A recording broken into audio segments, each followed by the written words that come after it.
চাচা এই যে চাচা আপনি কি মান বলবেন চাচার কোন আমারও অফিসে প্রতিদিন 2 গ্লাস করে পানি দেয় না। চাচা আমার বন্ধু আপনার ওখানে আসছিল কেন জানেন যে আমি পানি আর রোদের মধ্যে ঘুরে ঘুরে বেছেন হ বাবু, আমি পানি বেশি তো।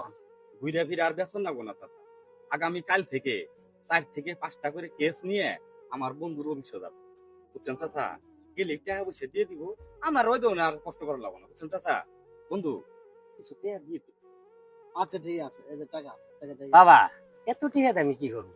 চাচা, এই যে 5,000 টাকা দিয়ে গেলাম, আমরা গরিব মানুষ, চলাফেরা করে খাইল, টাকা দিতে হইব না। ঠিক আছে মারে, ওই যে অফিসে পাইন দিবার গেল আল্লাহ আঙ্গরে মুক্তিলে টাকাইছে আমগরে আর চিন্তা না করা নব না। তোরে মা কাল থেকে তোর স্কুলে ভর্তি করে দিব।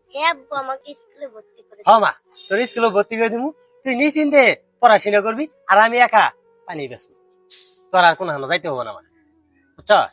ঠিক আছে মা, চলো।